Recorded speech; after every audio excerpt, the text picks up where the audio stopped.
Hello folks, how you doing? It's the Real Manos. I am back, and I'm with Jeff Hewitt, creator of The Ends and the upcoming Broken Heart, Broken Hearted book. I don't know what it's the emoticon for a broken heart, so yeah. I don't. Okay, you can call it Broken Heart. I actually like to call it Less Than 3, even though it's not really a Less Than 3 sign. I just think of it as that way. Broken Heart, and the book The Ends, and or the Less Than 3 title. But let's see, we are doing a new Primal Paper podcast.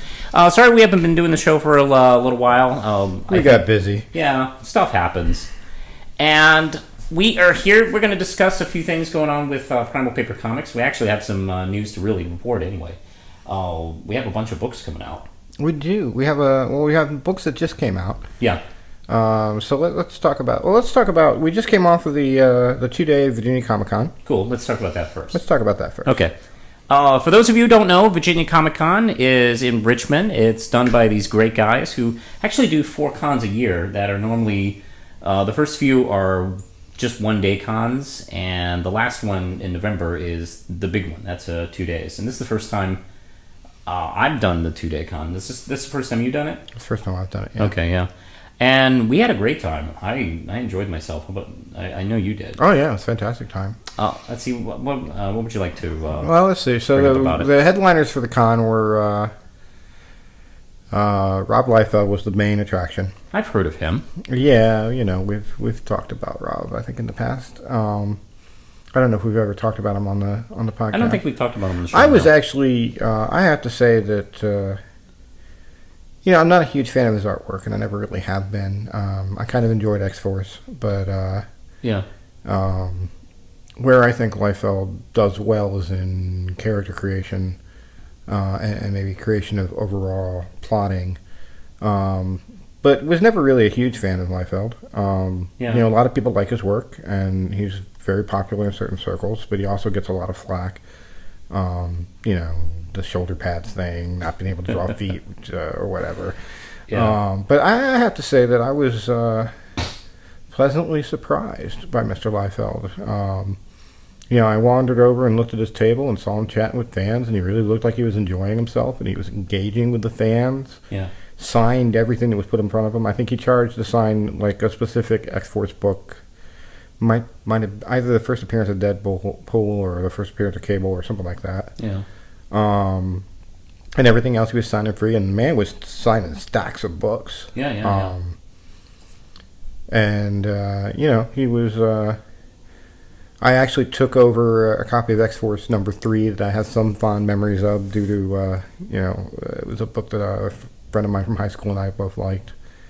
And, sat and chatted with him a little bit about the book. He talked about how he put some of the panels together. It was, and then he actually was staying at the same hotel that we were at. So he was out in the lobby just sitting there around chatting with people until like 1 o'clock in the morning. And that kind of work ethic for a con, because he doesn't have to. Liefeld's made his money. Yeah, he's already made his splash. He doesn't really need to do cons. And he really did seem to enjoy himself. He really seemed to enjoy talking to the fans, which, given some of what I've heard about Liefeld, kind of surprised me. He was, really quite friendly. Yeah. Actually, that really didn't surprise me so much, because I've heard that about him in the past. And like you, I've never been a big fan of his work, but something I've really noticed is, and I've had this feeling about a couple of creators like Eric Larson, for instance, who you can tell like how much they really love what they're doing, and how much enthusiasm they have. And I have to say that I'm a fan of many of the characters he's created. Deadpool is a pretty original character, and Deadpool is actually probably one of the last like new characters that Marvel's introduced that really kind of stuck. Yeah, and really connected in a big way. I mean, I see, I mean, shirts at Hot Topic. I see kids wearing Deadpool stuff. Yeah. And you don't get the feeling they're forced to by their parents. They actually are wearing them for fun. I mean, I have to say Excuse that, I mean, one of my favorite books on my pull list right now is Prophet, which is a character that he created. I don't know much about the work he actually did on the book. Yeah. I don't know how involved he is now, like if he just produces the title. Yeah. I don't think he's writing it or plotting it, and he's definitely not doing art for it. But No, but at least it has his okay on it. you know, and I think Prophet's probably one of the most original, kind of out there books that are. I mean, as far as cutting edge, what's up with the sneezing, man? Sorry, man. I'm allergic to your cats. You're allergic to my cats. Yeah. Oh, maybe my cats are allergic to you. Well, they're not sneezing. No. I'm sneezing, so therefore Can it's cats probably sneeze? me. I don't even know if cats can sneeze. I don't know if I've ever actually heard my cat sneeze. It'd be great. Get some baby powder and test it out. Okay, I'm fine. It's like I'm gonna have to get some kind of medication because it seems like everyone I know has a fucking cat. Everyone these days has a cat. Not probably just a cat, of the, but a fucking cat. yeah, probably because of the friggin' internet. Like, ooh, let's get cats. It's like, So the internet's friggin' and the cats are fucking. That's right. Crazy at Justin's house. and I am stuffed up all the time because of cats. But you know, I know it breaks Lindsay's heart because she can't have a cat because of me. Oh. And we can have a cat in the apartment too, but not because I'm in the house. I'm in the apartment for an hour and I'm sneezing. Anyway, we were talking about Rob Liefeld. We were talking about Rob Liefeld. Who else was on the headline? I heard Trimpe was supposed to be there, but yes, and I brought a comic for him to sign. I brought an old Hulk. I heard he had car problems. Yeah, Couldn't make it out. And James O'Barr was supposed to be there, and he disappeared. they told us that James O'Barr had been out of contact. Nobody had heard nor seen from him for like 5 or 6 days. Yes, I haven't heard anything about James O'Barr being dead or anything, so hopefully he's okay. I was kind of disappointed about Herb not being there because I actually dug that out, and it was an old Hulk that. It was one of the first. It wasn't the first Hulk I had, but it was one of the first, and I really loved this run he did on the book. And I was slightly disappointed he didn't show up. And you know, of course, Rob Liefeld shows up, and you know, Rob Liefeld And came to shows work. up. He came to work. He's a professional, and I got to say that. And you know, I've been thinking on this train of thought about Rob Liefeld. Ever since the relaunch with Prophet and Glory, I, on the other hand, was reading Glory, and I fell in love with that book. I think it's brilliant. And, yeah, you know what? I'm beginning to think, like, look at all these things that Rob Liefeld has created or co-created. Yeah, And- it's tricky because, you know, there's the whole Image thing where he had a falling out with Image. Yeah. But then he fell back in with Image. Yeah, I think he is back with Image now. Yeah, because Glory and Prophet are Image books. Yeah, I don't know how that works exactly. Me too. But yeah, and it was interesting listening to him tell some of the stories. Like apparently he used to like hang out at Jack Kirby's house, which surprised me. I had no idea that he was a Kirby fan. Oh, yeah, I knew that. He was actually... I remember when Kirby died, he was among people I heard publicly. Now, this is before, you know, internet and Twitter and all that stuff. Well, it took But Kirby... I mean, I remember reading reactions of him in Hero Illustrated. Anybody remember Hero Illustrated? Yeah. Yeah, he talked very lovingly about Kirby back then. Now, I didn't know... Here's the thing. You told me that he talked about how he would stay over at Kirby's house or something like that. I didn't know they were that. The way he that talked tight. about it, he used to actually go out there. I mean, I've heard of people going and hanging out at Kirby's house. Kirby was a sweetheart of a man from everybody that I've heard talk about him. Yeah.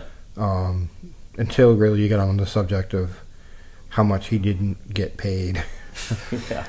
from Marvel. And, you know, it's hard to... That's, excuse me. Now Well, you got me Marvel going. was a pretty tough. Man, that was a pretty tough story because, you know, I remember how I think it was Marvel suing him for selling his prints of his artwork. I don't know the exact... I don't know the full extent. My of the understanding story. was that Kirby actually sued them for the return of his original artwork. Oh, okay. I do remember that the original artwork was the source of the problem. Which he had never really... Excuse me, we're both getting sick. the way I heard it told is that Kirby never really considered it to be worth much, and then people that worked for him were like, "Man, you need to get your art back," and so he successfully sued Marvel for the return of his work. And imagining Kirby, I mean, what a nice guy he was. I'm sure he actually asked for them politely first, and they were like, "No." I don't know. That was the day where it was considered work for hire, and that was their product, and that's the way they thought of it. Yeah, well, I mean, the publishers. I mean, I am glad that things seem to have changed. Sort of. Somewhat. I mean, not. Well, I mean, it was. Marvel is not Image. I want to say it was Jim Shooter that actually, for as much flack as Jim Shooter gets, as much hate is out there for him, Jim Shooter actually put in a lot of favorable terms to artists. Revamped the contract, made sure that people got their original art. Yeah. I think I have to say that anything at Marvel or DC that favors artists, I think has a lot to do with the Jack Kirby lawsuit. I think what he did was. I don't disagree with that. What's that? I don't disagree with that at all. I think it was a brave thing of him, and I think it was important. I do think because I remember when Image was first taking off, they were constantly talking very lovingly about Kirby, even before he passed away. I mean, and this was at a time where Kirby really wasn't getting to do. Yeah. It wasn't really until after Kirby died that he really started to get the respect from the younger group of artists, outside of a few people here and there. Yeah. So I mean, so there's that. But yeah, I really actually enjoyed meeting Liefeld. I got to meet Matt Hawkins too, who I didn't know his work all that well. I picked up a trade paperback from him. Matt Hawkins, the president of Top Cow. Yeah. Really nice guy. I gave him both copies of my of the trade paperback that collects the first 3 issues of the Ends, which also just came out. We'll talk about that in a little bit. I had a kind of a weird, odd moment at the con. Which moment was that? When I do the cons, I usually go around and I look for artists to do commission sketches of my characters. Yeah. And I'm walking around. We all approach cons differently. I cannot just sit and twiddle my thumbs when it's slow, so I get up and walk around. Bob, on the other hand, is like militant. I'm at the table to sell my books. I think I'm that way.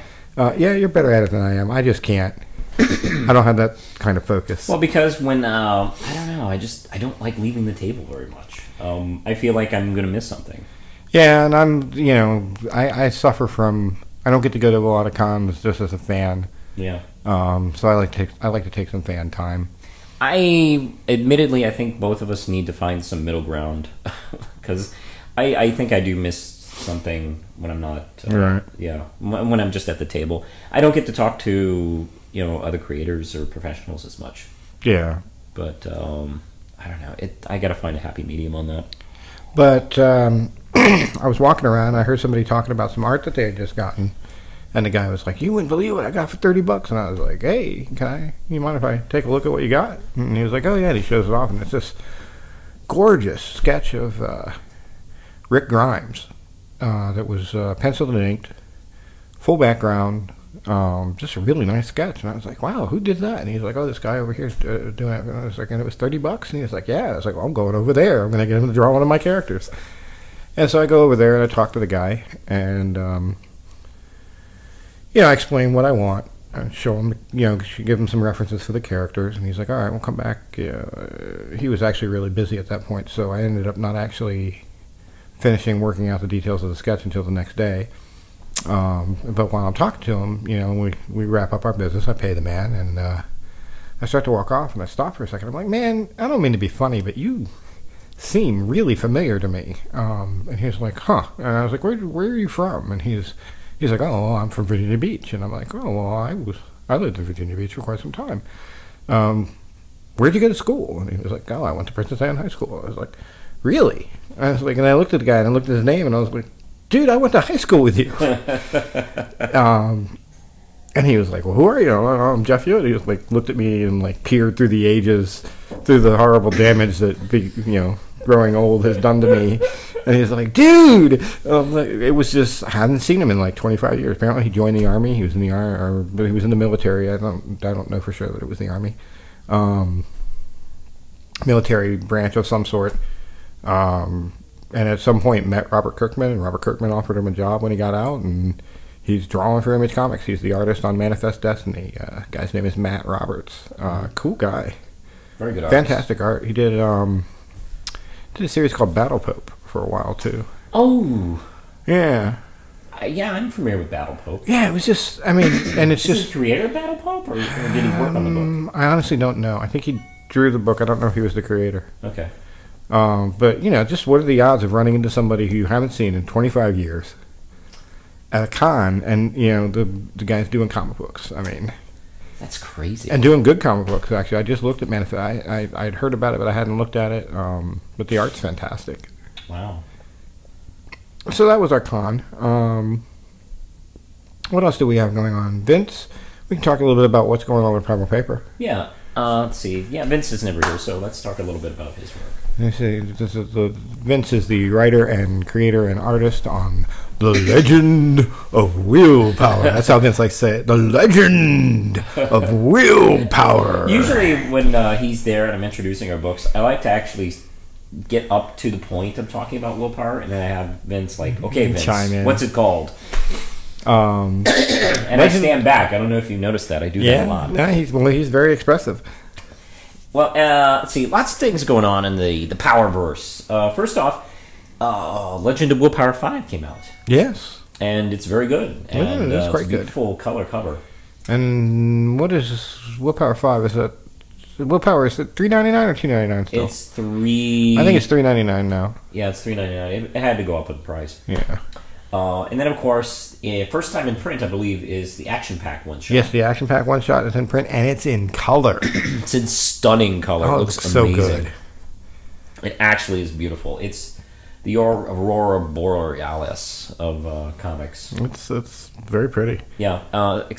He's got like an Italian coloring team on it, and I think this is it has some art by Larry Stoll? 90s X Factor artist Larry Stroman. Yeah.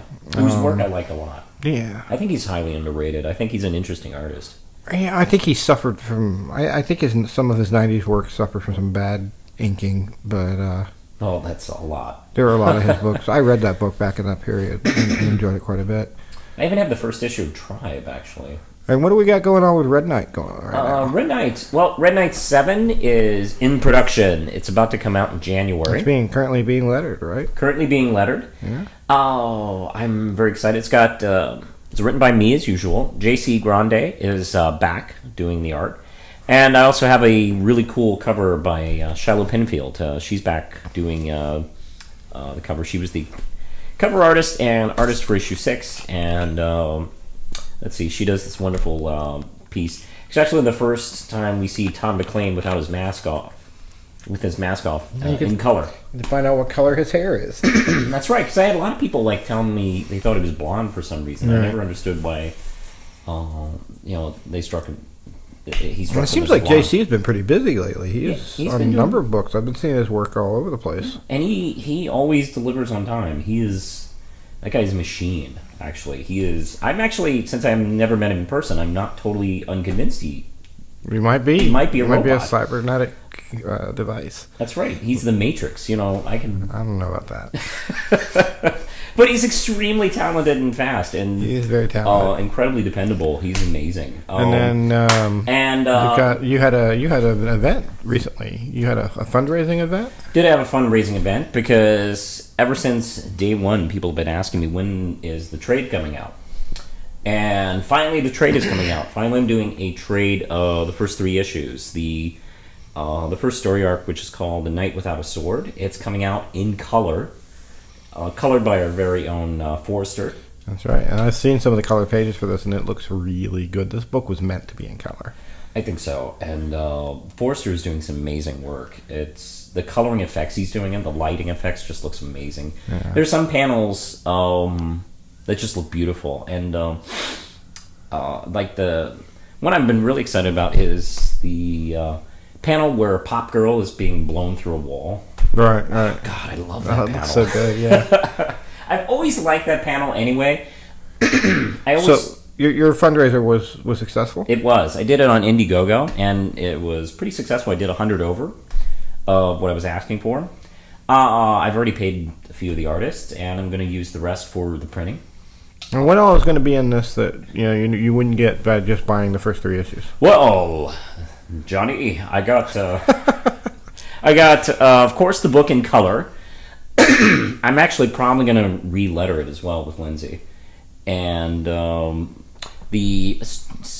book will feature a gallery with all new picks that have been done by J.C. Grande, Shiloh Penfield, excuse me, James Harmon, the cover artist for issue 4, and he did the Red Knight: The Struggle, a short story, as well as a couple of new picks from, let's see, Nicole, I think her name is Nicole Jones, I think it is. Oh, is she doing one? Yeah, I asked her to do Very one. cool.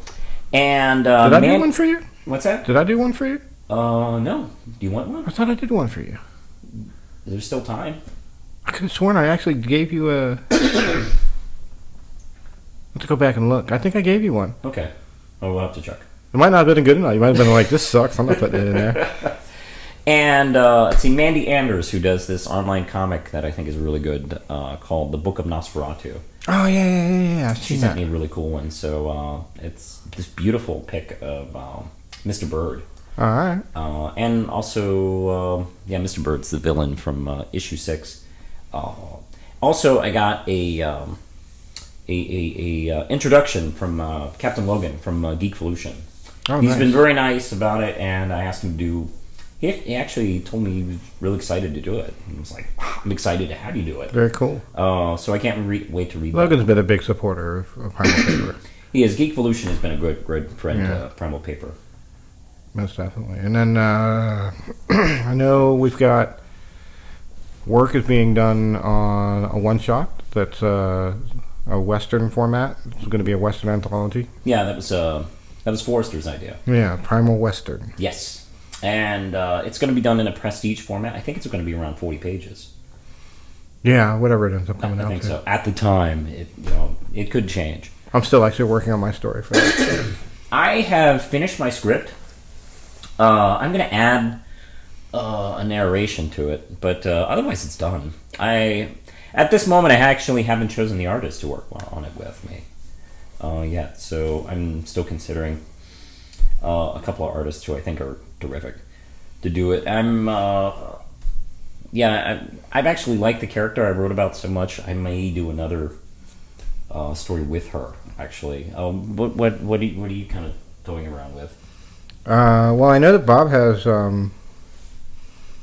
has actually completed issue 5 of 41. Yeah, We've seen it. We've read it. I know, it's beautiful. It is currently awaiting production funds, but as he puts that together, and I believe he's about to reprint all of his issues, so those will soon be back out on the market again.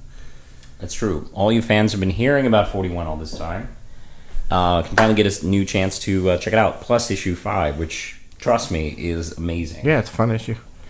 Then the Ends. The Ends has been busy. Well, the trade paperback is out, collecting the first 3 issues.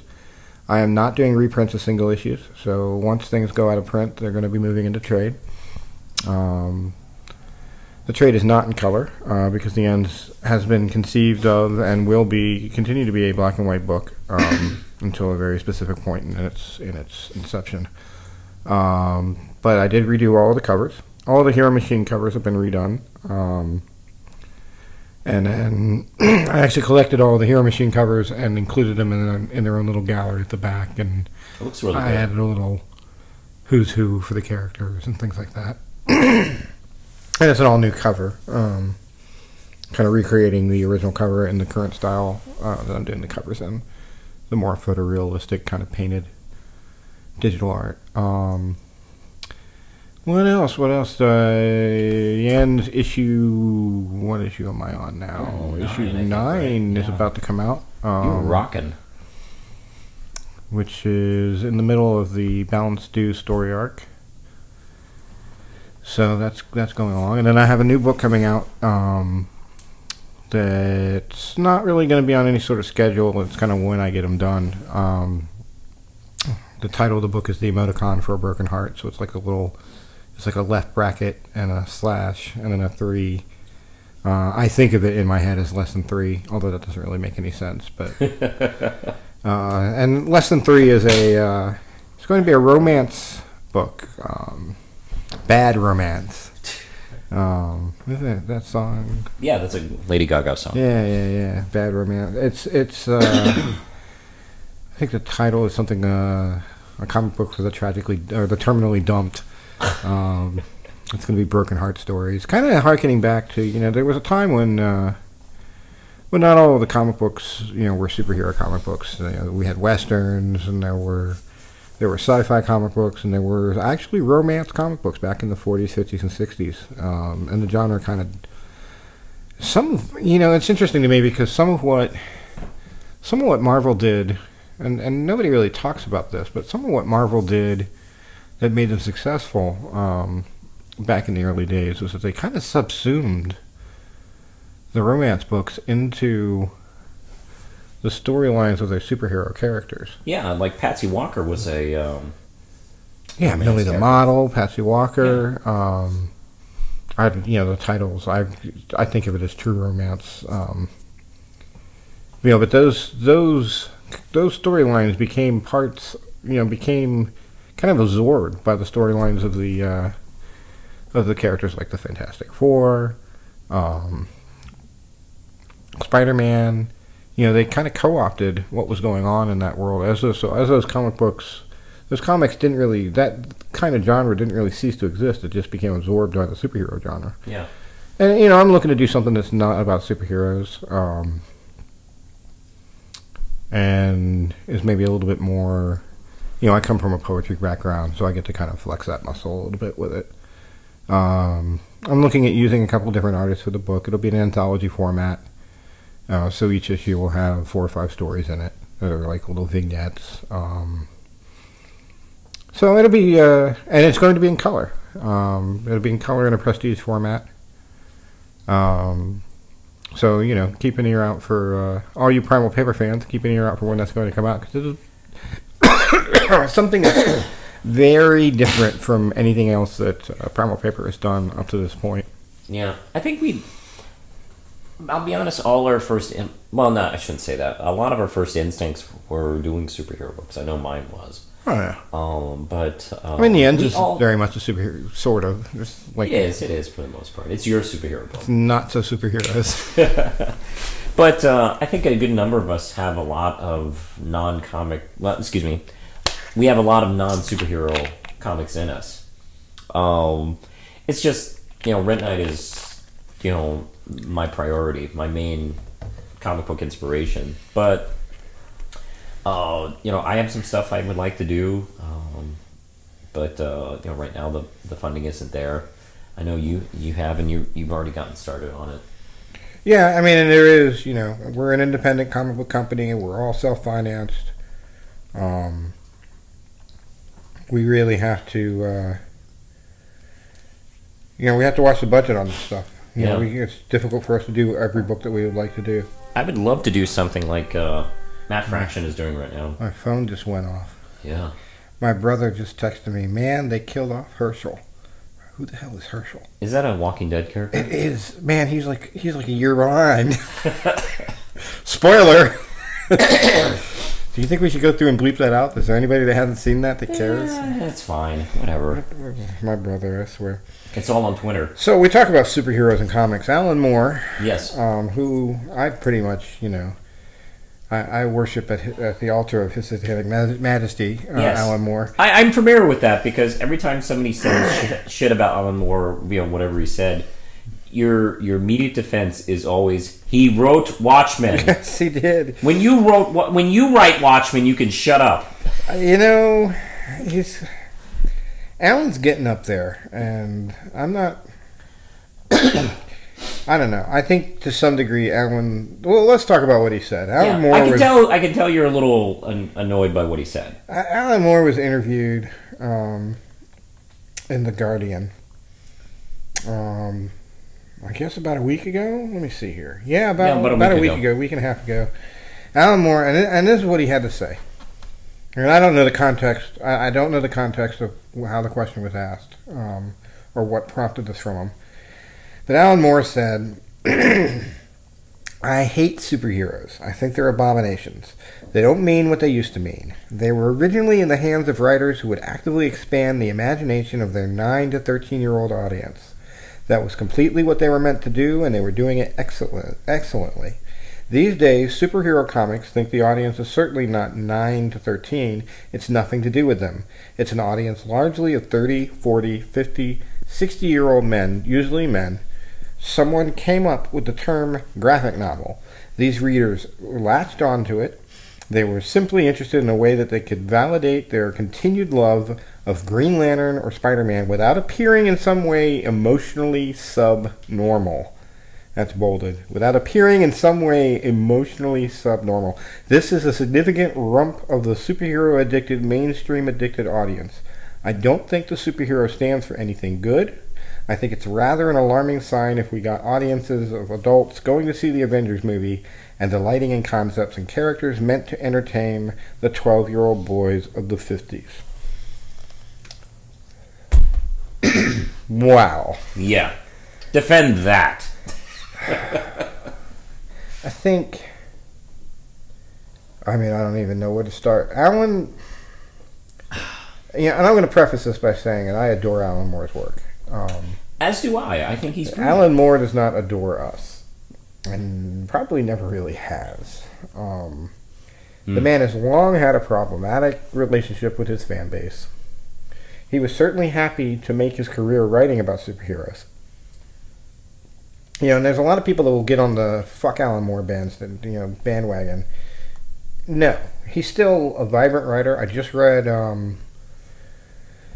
the League of Extraordinary Gentlemen book that focuses on Nemo's daughter, and it was fantastic. He can still write. He is still very talented, but he has gotten older, and he was never really all that nice of a man to begin with. And that's, I don't know, that's maybe going a little too far. He's been very prominent in his support of the Occupy Wall Street and Anonymous. Yeah. He has all but condoned the use of the Guy Fawkes meme in conjunction with that movement. He's been very vocal in support of it. He's actually written some stories that I believe went to fund Occupy Wall Street through that special Occupy Wall Street comic. Yeah. So he's essentially been the anti-Frank Miller. Sure, but I think he got sick of writing superhero comics, and I don't know, I've always felt that the audience today for comic books is not 9 to 13. Hasn't been 9 to 13 for 20 years. Yeah. And you know what? He's had something to do with that. And he had something to do with that. He can't just wash his hands of that. He stepped out and he made comics a viable form for telling stories that were not aimed at children. Yeah. And there's nothing wrong with that. Comic books don't need to be for kids. I like to get comic books for my kids. Yeah. There's a section of the store, but this is the same man that I want to say. I don't have the exact language on top, but I want to say, has gone on record as saying, it's absolutely insane to expect comic books to be for kids. You don't go into a bookstore and have to look for the adult section. Why should you have to go to a comic book store and have to look for comics that are written for adults? Emotionally subnormal. That's. Yeah.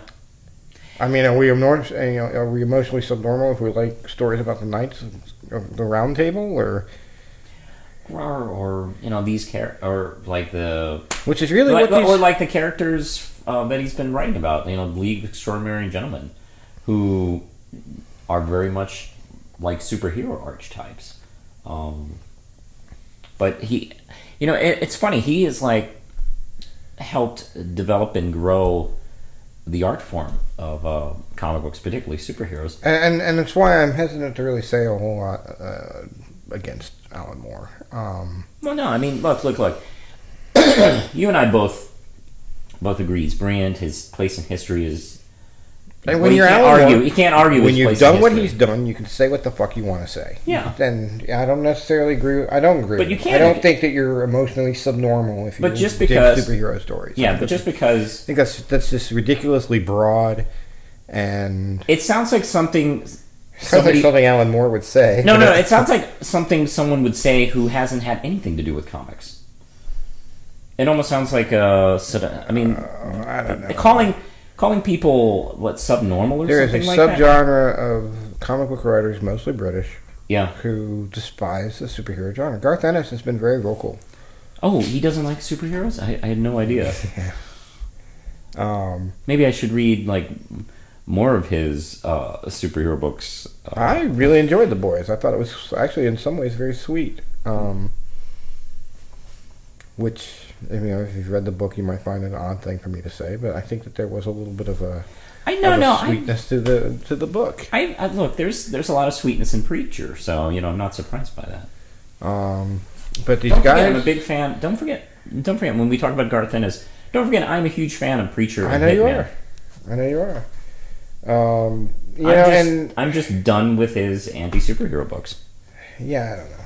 I mean, because I get it. He doesn't like them. I think, how much of this is the fact that he has not been able to be anywhere near as successful writing non-superhero stories because let's be real, League of Extraordinary Gentlemen is a superhero book. Yes. It's a superhero set in the Victorian age. It came along not long after the Grant Morrison success with JLA, which I always felt like was more saying we could do this type of story with classic characters and you could look at them in such a different way and put them in a new kind of almost superhero. But the Justice stories League that Alan text. Moore is known for and that he has been financially successful with have all been superhero stories. Yes.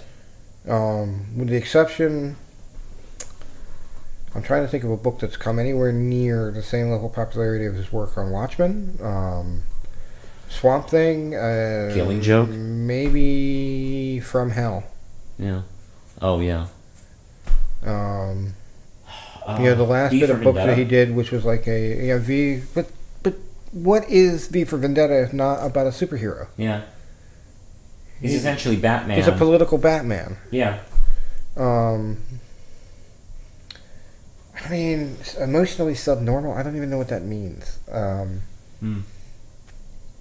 Yeah, I don't know what to say about that, and I'm a little disappointed to see it come from somebody like Alan Moore.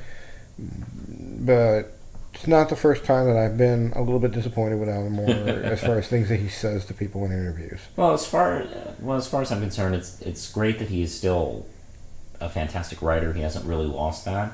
His place in history is, you can't argue it, and it's not going to be changed by anything he says.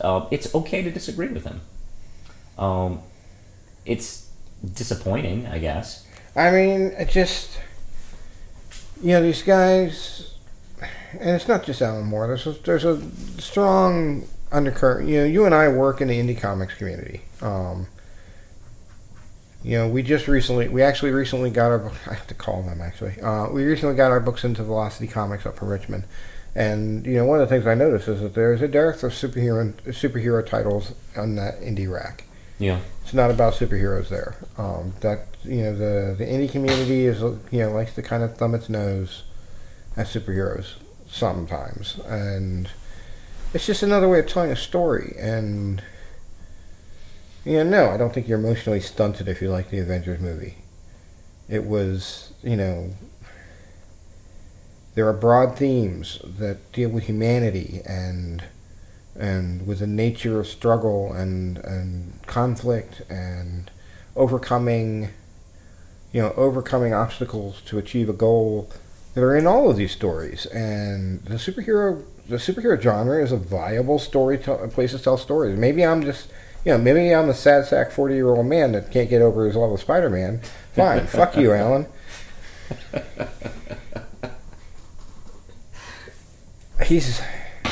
What is he? He's got to be pushing 60. Yeah, I think he's 59 I or think 60. I don't know. I think it's a little bit distressing to see Alan Moore turn into something of a caricature of himself. This is not something that Alan Moore would have said 20 or 30 years ago. But I did not write Watchmen. I did not write Swamp Thing. I have not written anything even so much as a tenth as good as what Alan Moore has done. And I don't really feel qualified to sit in judgment on him. A little bit disappointed to hear him talk about that. What else is going on? Let's see. There was you brought this up to me, the X-Men Kennedy connection. Oh yeah, the bentbullet.com. Have you been to that? I have not. No, the first time I saw it was literally when you showed me just a few minutes ago. Okay. So we have a new X-Men movie coming. Let's talk about that. Yeah, it takes place in the 60s. Actually, no, early 70s, I think. Well, if it's taking place during the... I think the movie itself takes place in the early 70s, but it references stuff that happened in the late 60s. Well, yeah, it's because the first one took place... Which is a little bit tricky, because... The first one took place during the Kennedy administration, and now we're jumping maybe 10 years. They're playing with time in a way. Marvel... whereas DC has been kind of militant about erasing its history, and nothing is more than 5 years old. That's true. Which explains the quality of the stories to me to some degree. But, like World War II didn't have superheroes. I mean, nothing is more than 5 years old in the DC comics. Yeah. But then Marvel is fairly unashamed to place an X-Men story back in the era where X-Men was going on, which is, First Class took place in the early 60s. Yeah, it took place during the Kennedy administration. And what I really find amazing is, outside of Watchmen, I haven't seen superhero films done as a period piece like that. And Watchmen was only done because... Captain America. Well, that's true. Actually, they came out the same year. Yeah, I don't really like to talk about the Watchmen movie. But I know, but I get upset. But for the sake of what we're talking about, yeah, sure. But if you take Scott Summers was a teenager in the '60s. Yeah, then he was much older. 17 in the '60s. Yeah, he's de facto pushing 60, 70. Yeah. And 60, yeah. Yeah, the first Bryan Singer... Now. Yeah. So how do they... Well, the first X-Men film takes place in the year 2000, but it also says the not-so-distant future. Yeah. So, I've always considered, fuck that. It's in the year 2000. The Beast... Yeah. The Beast is in X-Men First Class, and he's in X3. Yeah. Although it seems like they're kind of trying to pretend like X3 was never made. I wonder if that's one of the things they're doing in this film. He would have to be 19 or 20 in First Class. Yeah. Which would make him, if that was 60, we'll say 64, 65. We'll say 65. Yeah. I don't know what year it was exactly, and I'm sure somewhere somebody's figured it out. I think it was probably 62 or 63. All right, well, let's say 62. So, it's 51 years later. Yeah. Now. Yeah. Which would have made Beast pushing 70. And they don't, and Marvel just seems to we don't care, la la la, we can't hear you. We'll put it in the 60s and we can do it. And I actually kind of find that refreshing. They're not, it doesn't necessarily have to make sense. Yeah. I do think... the movie looks stellar. It does. I'm not one of those fans who seems to be really upset. Some fans really dislike the fact that they've done a period piece setting, but I don't know. I just don't get too upset by stuff like that. We're older than a lot of the fans that we talk to about this stuff. That's true. A lot of the guys that we know that talk about comics are in their early 20s, and the 60s is might as well be ancient history to them. Yeah. I'm not old enough to remember the 60s, but I'm definitely old enough to remember the 70s. Well, yeah. Well, just being in the 70s, that was only a few years. A long time ago. Yeah. I was born in 71. I just missed the 60s by 3 years. By 2 years. That's right. I forget you're actually a couple months older than I am. Yeah. So they did this bentbullet.com thing, and it looks like the spoilers, I don't know why you would be avoiding hearing about this, but whatever. Spoiler alert. Yeah. Spoilers. supposedly the Bent Bullet bentbullet.com is a website that explores some of the backstory that's going to be about this is going to inform this movie. Yeah. And the premise is that Magneto was imprisoned supposedly for assassinating JFK. He supposedly manipulated a bullet that was fired at JFK but would have missed, and he moved the bullet to make sure that it hit JFK, and so he's been magic bullet. apparently imprisoned for quite some time. And Marvel put this very detailed, very cool, like conspiracy theory. Like it's the mutant conspiracy is that they blamed the mutants for JFK's assassination, and it wasn't Magneto, and all this like conspiracy evidence. Who really killed JFK? And it's a website. Check it out, thebentbullet.com. But they did this. Fake documentary. They did this documentary site. If not on the day of, pretty close to the day of the anniversary of JFK's assassination. Yeah. How do you feel about that? I don't know. It does make me feel uncomfortable. Does it feel I mean, I don't know about disrespectful, but just uncomfortable. There are still people alive that knew JFK personally, right? Yeah, there are people still. I mean, that's still. I know to some people it's ancient history, but there's still people that were still in action during that time. I mean, his daughter is still alive. His daughter is the Caroline ambassador. Kennedy. Yeah, she's the ambassador to Japan. So, I mean, where's the line there? I mean, how fun is that for her? By the way, right. You constantly see her dad's headshot, like in just casual video footage. Yeah, I mean, can't be a whole lot of fun for her. I mean, is it disrespect? I mean, but how much?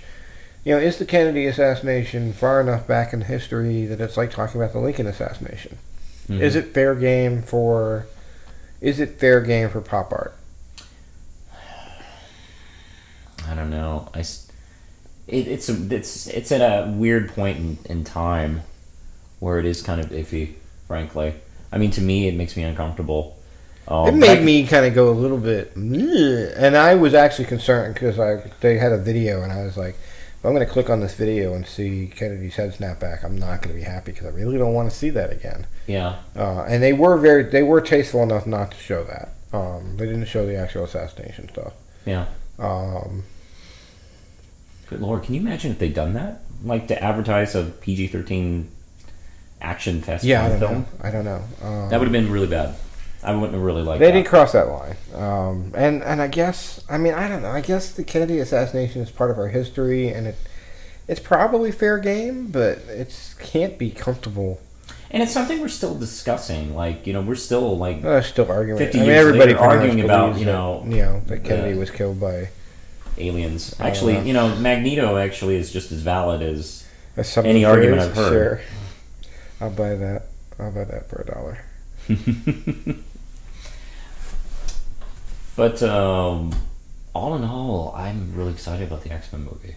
Yeah, no, it looks really good. I mean, I don't know I don't know how much. Who's the actor that plays the young?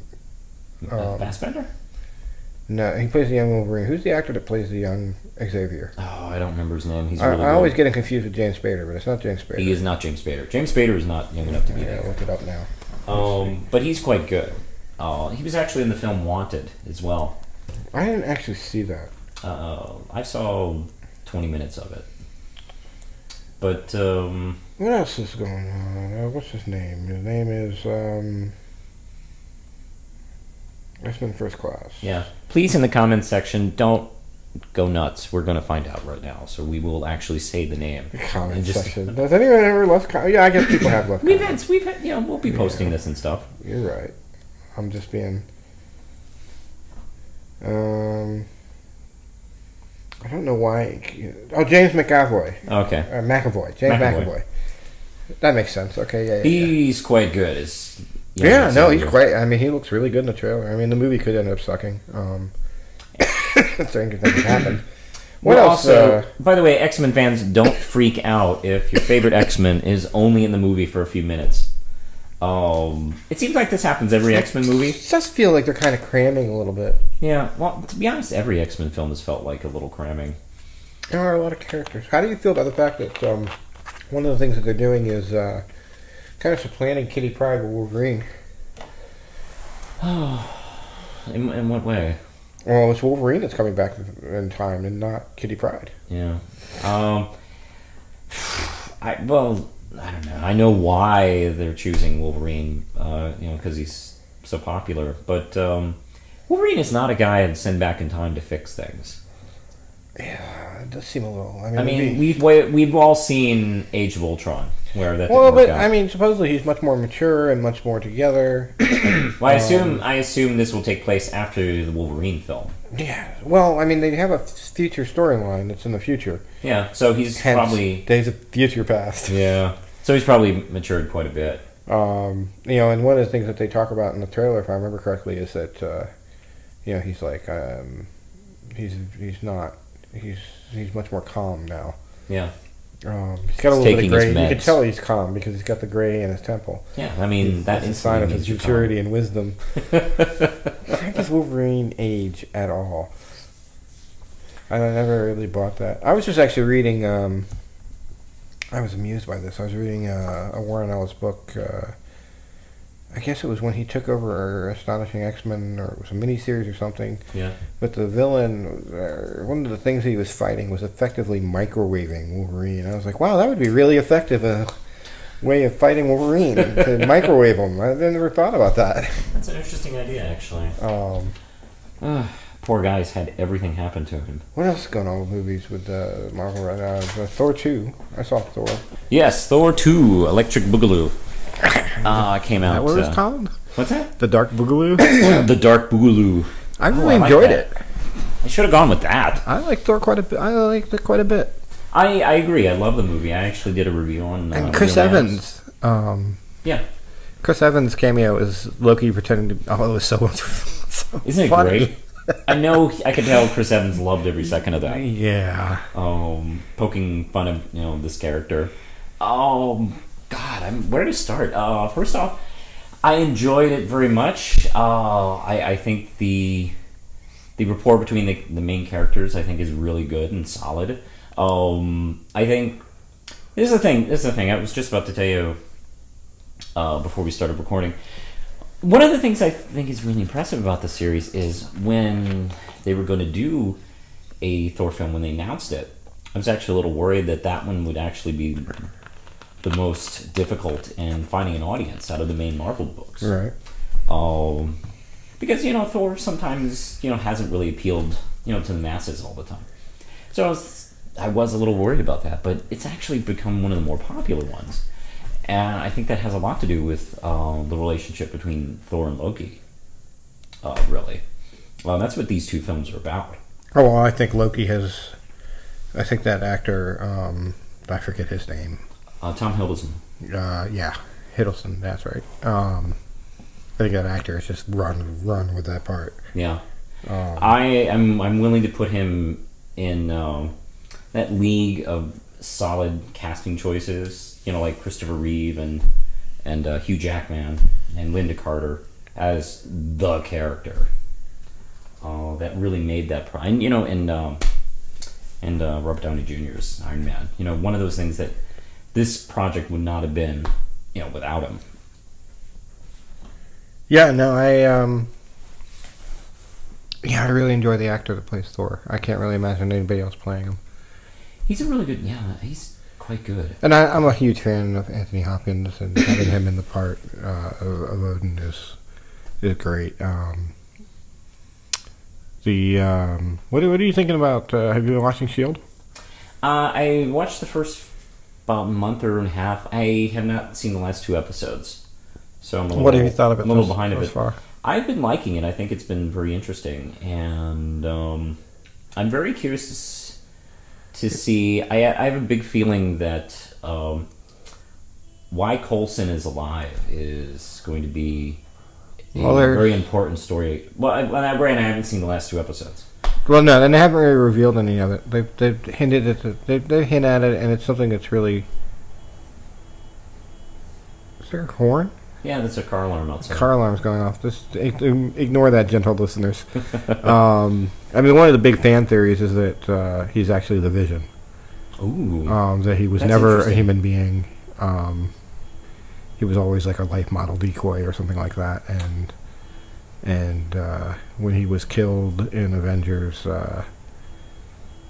he wasn't actually killed. He was just deactivated, and they reactivated him and had to like rebuild his programming so that he would still think he was human. Oh, okay. I don't know where they're going to go with it. I know that there's been a lot of fan backlash. I know Jim Steranko, who did not create the characters but did popularize them with his work on Agent of S.H.I.E.L.D.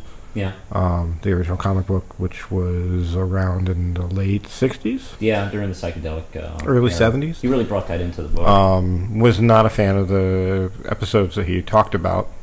He live blogged about it, and didn't feel like there was any real danger.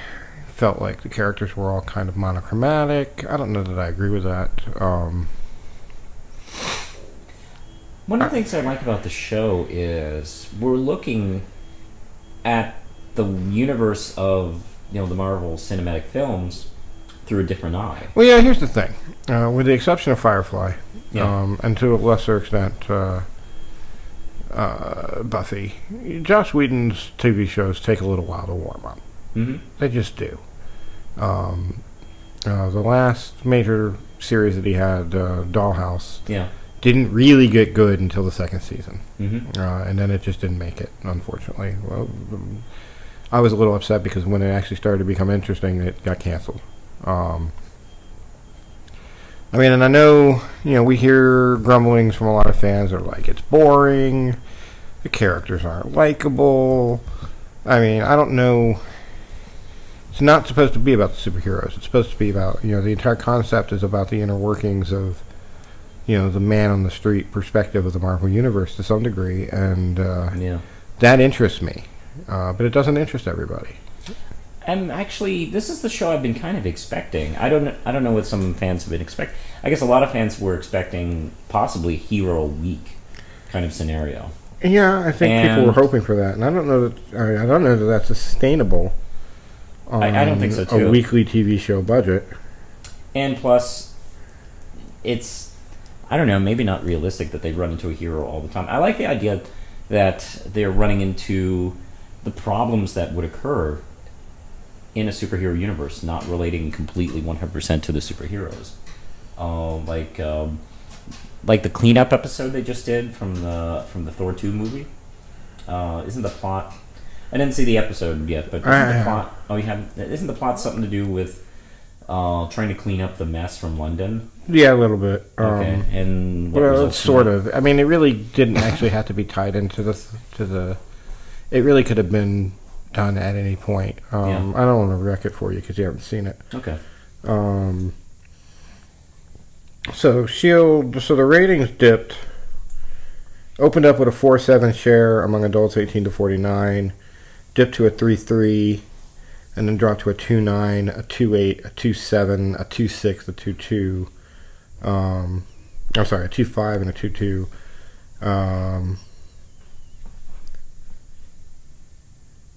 Which is a pretty extensive dip, and then it looks like the ratings have stabilized and gone up a little bit at a 2.6 with the last episode. Mm-hmm. So the question, is it possible that the S.H.I.E.L.D. TV show is the first misstep in Marvel's attempt to bring these characters to live action? I don't know. As far as I'm concerned, what happens if S.H.I.E.L.D. gets canceled? I think that I don't know. I think the jury's still out if this is a misstep yet. We'll know. I enjoy the show, but a lot of the shows that I enjoy, I can't help but notice get canceled pretty quickly. Yeah, I like the show as well, and I don't think it's going to be too damaging, frankly, to the brand, I guess you would say, because it's not one of the films. What I like about the show is you get to take a peek inside of that universe, not directly behind the back of like a superhero like Thor or Captain America or something like that. And I don't know, I find it actually fascinating, frankly, to see how the inner workings of that universe would be. And actually, I'm still interested in, as far as I'm concerned, the the storyline going on with Coulson right now fascinates me. I like the characters. I like the character of May quite a bit. Yeah. Now, I will say, and I'm going to spoil. Yeah. I'm going to spoil a little bit of it for you because there's no way to talk about this without spoiling it. Yeah, that's fine. But I'm sure you've seen it online. I'm not one of those crybaby fans that shits their pants when you let something out. So, at the end of the episode that you haven't seen with the Asgardian, they intimate that May and what's the one character? Ward hook up. Okay. All right. They intimate it, and then they very, very no bones about it. These two are fucking. Okay. In the next episode, that I'm a little bit bothered by. Oh yeah. Yeah, because Like to me it just kind of, I don't know. I mean, it's kind of you can't have a female, a strong female character in a show without her hooking up with somebody she works with, kind of thing going on. I mean, doesn't that kind of, what does that say? What is that saying about the character? What is it saying about women? I mean, are we seeing a little bit of a, and Marvel has generally been much better about this than DC, but are we seeing like a ghettoization of women in primetime television? Oh, I don't know about that. Did this character, who is by her own just badass, who's considered to be the rock that Coulson leans upon, but to get by, she has to sleep with one of the other characters on the show. I mean, that's... Well, to get by and like and I'm a little bothered that the rating spike seems to kind of coincide with, and the interest in the show seems to coincide with, all of a sudden they're like, well, what do you think about the fact that they're knocking boots? Well, how shows are planned out. With story arcs, so it's hard to tell. I think it was planned out. I just think I don't know. I don't know. I mean, conversely, looking at Arrow's ratings, it's got a 1.0 and a 3 share. Yeah. It's on the CW, so I mean, I guess that's really good. It is on a smaller network. So that is pretty good for CW. And the buzz has been that Arrow's ratings have been improving, and they're getting ready to spin off. Arrow is going to basically be the. It looks like it's going to be the bedrock that that DC builds or rebuilds any sort of live action superhero stuff from. Yeah. We're talking about the next episode is supposed to have the Flash in it. If it may have already aired. I get this stuff. I watch it on the internet. The show has been called. I don't know. The show's beginning to come into Green Arrow and his amazing friends. It's like it seems like every week there's a new DC character on the show. Well, they had Black Canary. Yeah, Black Canary and Flash is coming up. Yeah. Ra's al Ghul and Talia. Yeah, well, I mean, but it seems like everybody shows up with their name. I don't know if I don't know that I really necessarily have a problem. I'm conflicted with Arrow because I love Oliver Queen, and I'm a huge Mike Grell fan. And to me, Green Arrow is Ollie Queen, and Ollie Queen is in his mid-40s, and that character has been whisked away and replaced with a 20-year-old kid. He's dead. I don't know. He might as well be dead. I don't think we're ever going to see him again. Yeah.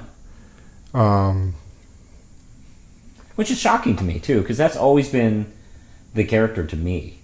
And Alan Moore... Frankly. Alan Moore talking about how, comics used to be for 9 to 13-year-old, kids, and...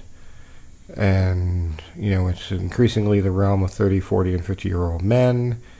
Although I think that Alan is missing the fact that women are a growing segment. He is, but a lot of people quickly growing segment of the comic book share. A lot of people ignore that. So why would Alan be different? And Alan's not exactly stain free as far as how he writes women. There have been things that he's written that made me uncomfortable about it. I see no reason to be ashamed that I like comic books and I'm 40. Yeah. I see no reason to be ashamed that I'm interested in superhero characters and, want to watch. But at the same time, I would like... Ollie was a character who was defined by his age and... I would like that to be represented. I like my people of my age. We're the ones buying the damn books. Yeah. We're the ones supporting the industry. Why shouldn't why shouldn't the stories be about people, who are our age? Isn't it interesting to, in an odd way, become kind of in tune with how a lot of minority and female fans have felt over the years, feeling underrepresented? What, the middle-aged white dudes? Yeah. I don't know. I mean, I don't ask that they be... Not so much dudes. I mean, forget the male part of it. Just older. Oh, and to see yourself not represented. Yeah, I don't know. It's something I struggle with. It does kind of... it does kind of, make me think, well, gee, I guess this is what it feels like. To be someone who is Asian or Native American, for instance, or female, and you go, wow, gee, where's my character? Where's somebody who represents me? Sure, and I don't have a problem with minority. I enjoy stories about minority characters. I don't think about it. Yeah. But the problem I have is that Oliver Queen. If you want to write a retro story about Oliver Queen when he was 20, that's fine. But Oliver Queen was hugely defined by Mike Grell's run, which was about a middle-aged superhero. Yeah. Who dealt with middle-aged superhero problems. And it's. I find myself conflicted because I enjoy the show. Yeah. I think it's well done. And haven't they brought in? Speaking of completely retconning in a cultural way, they're also brought in Amanda Waller to the show, right? Because they're supposed to be bringing characters into the show, and you don't have to look it up. No, you're fine. I need to plug in the laptop here. Oh, okay. Excuse us while we deal with technical difficulties. Gotcha. Well, they brought into the character, and she is a really attractive, hot, fairly thin actress. I'm not comfortable with what they did to Amanda Waller. Much like, what they did in the comics. And, you know what? Amanda Waller should be... that would be a trippy story. That would be completely different. That would be a total rewrite. Yeah, Amanda Waller is this white woman with tattoos. She's married to Neil Gaiman. But Neil Gaiman exists. I know, it'd be really meta.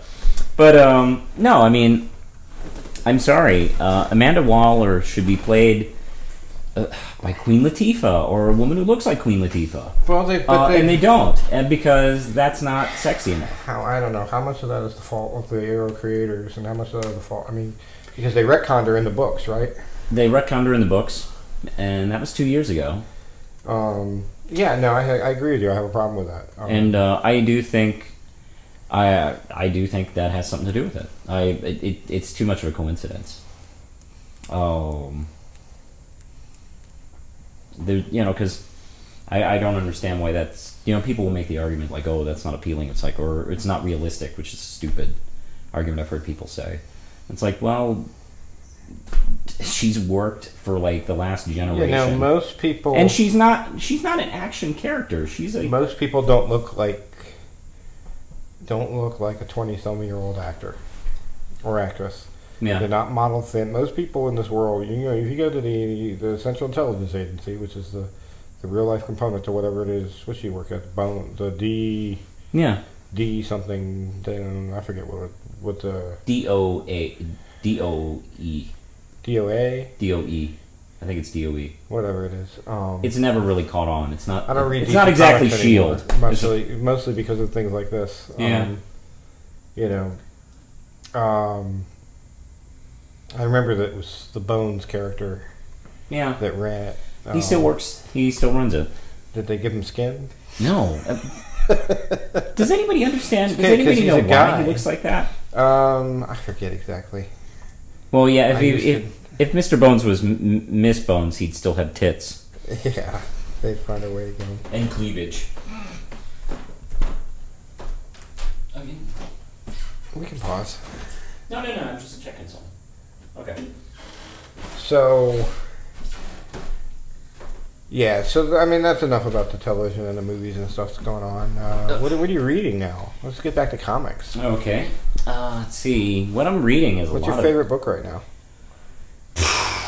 Oh, Daredevil or Saga Right. Or Sex Criminals. Oh, that's brand new. Sex Criminals is really good. That's a great book. And Hawkeye. I think those are my 4 favorites. Speaking of books that are definitely not writing for the 9 to 13-year-old range, Yeah, no Sex kidding. Criminals. It says on the back of it, "Don't sell this to kids. What are you, crazy?" Yeah, this is Matt Fraction being a genius. I actually love this book, and it has enough of a sense of humor about its premise. It's really smartly written, and the art is beautiful. I know probably the art doesn't get talked about as much, but I love. Who's the artist on that book? The artist is Chip Zdarsky.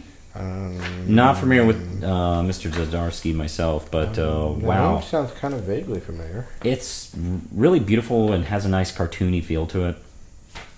I love this book a lot. I love Daredevil a lot. Mark Waid is perfect on this book. I also really like Captain Marvel, frankly, from Kelly Sue DeConnick. And I'm pretty excited about the relaunch, although to be honest, I'm not particularly excited about them renumbering the book. Which book is this? Captain Marvel. And what are they doing with it? They're DeConnick is still writing it. They're going to put on a new artist, and they're renumbering it, which frankly annoys me. Well, why? Because they want to get more attention? I guess so. That's usually the reason. Are the sales like... The sales are okay. The artist they're getting on it has worked on X-Men. I think his name is Perez. I don't remember. You say Perez and all. George Perez. Yeah, that'd be great. George Perez, yeah. I'd lose my shit if George Perez was drawing Captain Marvel. Captain Marvel. The problem with Captain Marvel book is the artists have been good, but they're not the kind of artists I would put on a mainstream fun superhero title. They're just not. Their styles just frankly don't seem to work. They're very much acquired taste. Yeah, and that's not the kind of artist you want to put on a book like this.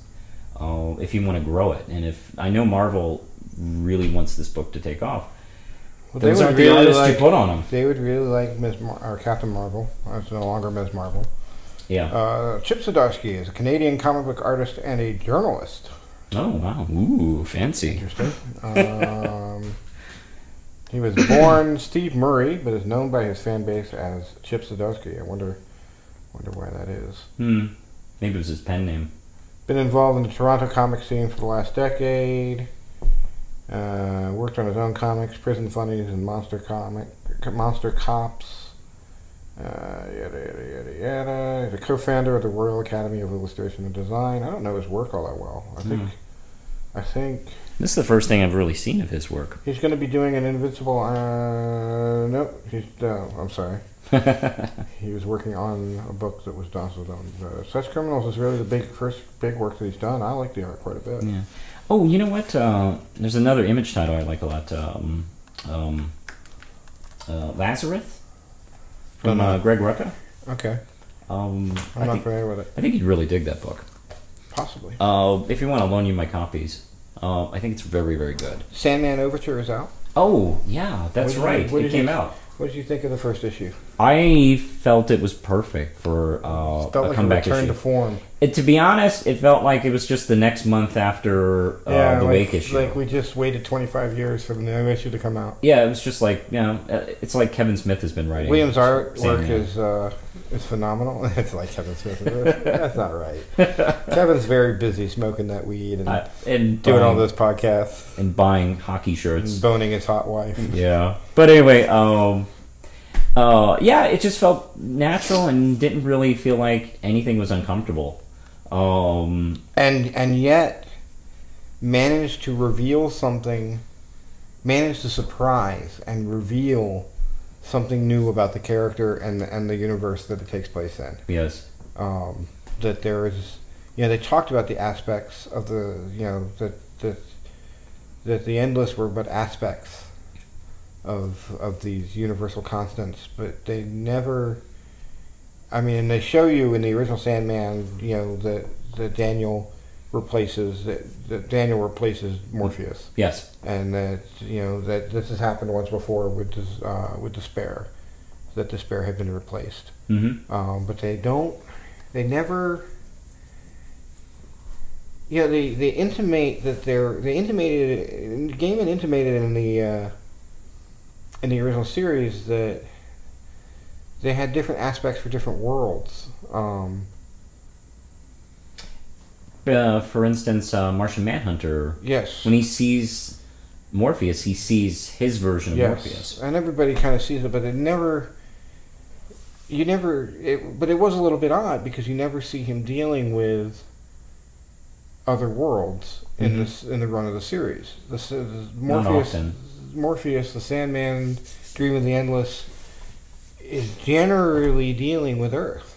There is that story from Endless Nights where he is with this woman. He takes her to this ball that apparently is populated by representatives of suns and stars. But it's still actually the solar system, isn't it? The solar system, yeah. Well, one of the things I like so much about it is the planet Oa's sun. Oh, that's right. Yeah, there's a connection to Green Lantern of all things. That's a good point, yeah. I always did love that. Because I remember reading that story and not even realizing, oh my god, this green thing is Oa. This is... But the fact that Gaiman could pick up this series and shock me with it. Yes. 25 years after the last time he touched it. Yeah. It doesn't seem like he broke a sweat. No. I mean, it was well written. Stepped right back into the characters. I also love Williams' work on it. I thought he was an excellent choice. The art is phenomenal. There were some variant covers. I, of course, picked up the Dave McKean because me too. I have a fierce loyalty to Dave. As far as I'm concerned, the concept of variant covers for Sandman is just kind of silly. Although I like the J.H. Williams cover. Me too. You know what? You know which cover I bought? Which one? The Dave McKean one. Yeah, I did too. I briefly, actually, I think. Did you try to get the Jay Lee cover? Oh yeah. Or, no, it wasn't Jay. Jim Lee. Jim Lee. Oh, there's a Jim Lee cover. There's a Jim Lee cover. It's not bad. That's not hilarious. It's not bad.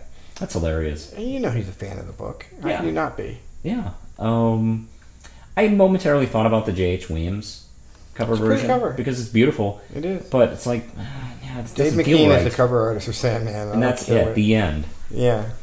So yeah, I picked up disagree I mean, he hasn't done a cover for this, forever. So like, why miss that opportunity to pick that up? So yeah, I just thought it was great. I understand it's going to be postponed for issue 2. I think it's supposed to come out in February, right? Or yes, there has been a huge delay on the second issue. Okay. DC has been keeping kind of tight-lipped about why, but it really can only be because J.H. Williams is taking his time drawing it. Yeah. I can't imagine that Gaiman's a consummate professional.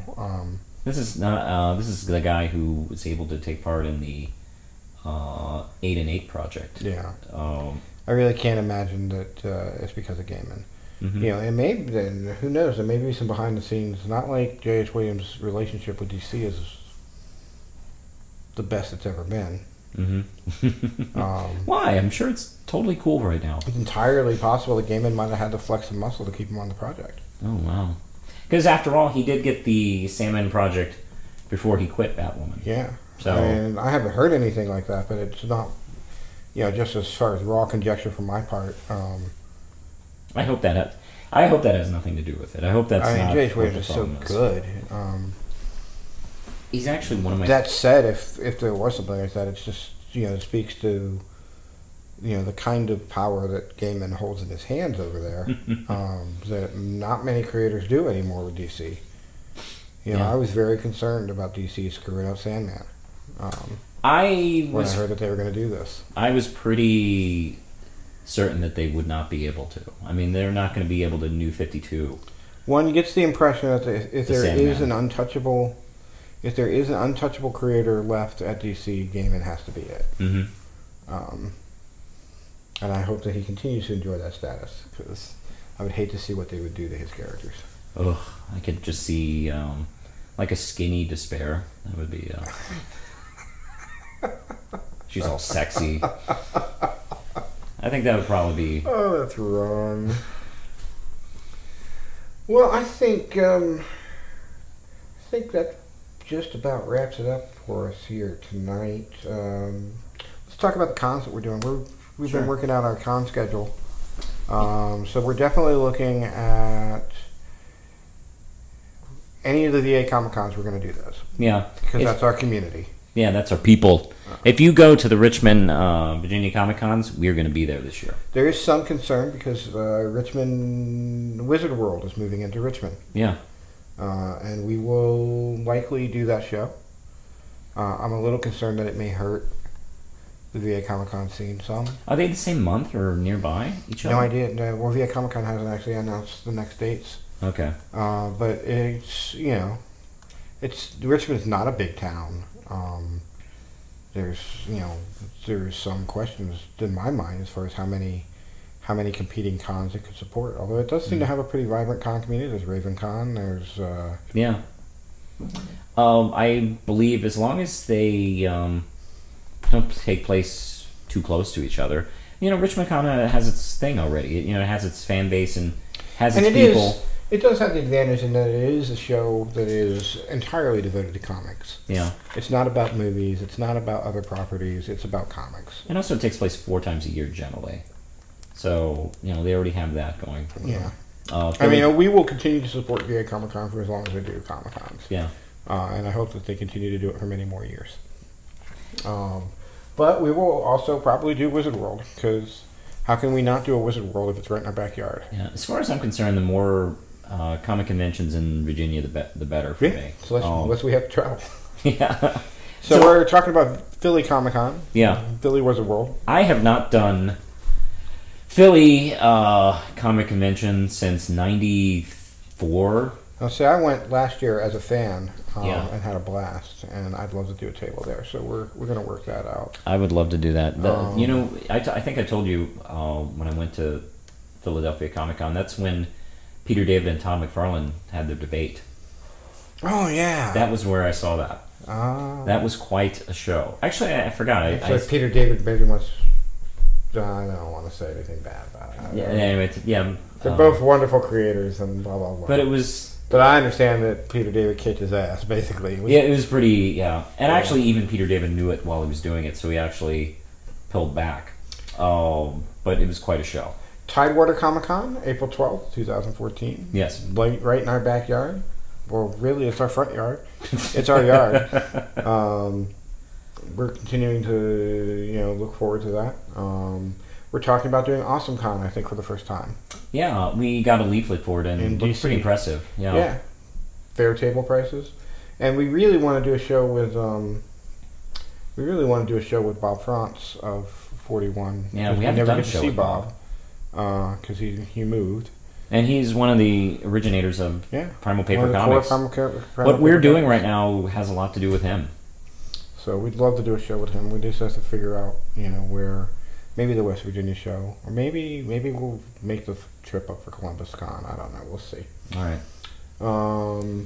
Anything else that you've got that you want to tell people about? Trying to think. Well, let's see. There is the planned Tidewater Con. Right, I just talked about that. Yeah, Federale. That's kind of it. I am interested in doing Heroes Con, but I think I might just do Heroes Con by myself, I think. Oh, Heroes Con? Yeah. Depends on the scheduling. Yeah. I think it's near another convention, I think. I feel like it was near another convention. I think it was near Philly. Yeah, I don't know. I mean, if you do it, then I'll probably do it, but it's going to start to get... June 20... Oh, it's exactly the same dates the Philly is. Oh, well then, yeah. And I won't be able to do it then. That's too bad. I really like doing Heroes Con. Yeah, I've heard a lot of good things. I've heard a lot of bad things about Yeah. Heroes Con, so it's hard to... Well, as far as I'm concerned, the good things are the right ones. All right. Oh, okay. But I might, if it's against, I really want to do the Philly one, so I may have to not do it this year. Which sucks is I skipped We didn't last do it year. last year, yeah. Yeah, I skipped last year thinking I'd do it this year. So that might mean I have to not do it for 2 years in a row. But I don't know. I'm not sure what else I can do. But I think that's what we have in mind for the conventions. Outside of it's Chesapeake Central Library does the Phantasmo and Monster Fest. I'll definitely be doing those again. Yeah, and that's what we're looking at. So, I don't know, leave a comment on the video to let us know that you watched it. Say, hey, we watched your video, keep doing them. Except this isn't a video, it's a podcast. But, Yeah. Man, it's kind of it's a video. And keep an eye out for some more Parchment Paper Goodness. We'll probably do another one of these in about a month or so. Yeah, let's try and do one for January. And Justin and I are talking actually about doing some of his videos together. I may make a guest appearance on some of his. I've been dying to have somebody do videos with me. Want somebody to fight with on my video. God, yeah, that would be. I'll be honest. New X-Men sucks. Old X-Men's better. I'll be honest. I would not mind that. I wouldn't mind getting in a fight about something. Well, that pretty much covers it. Until next time, this is the Real Manos and Jeff signing off. Peace.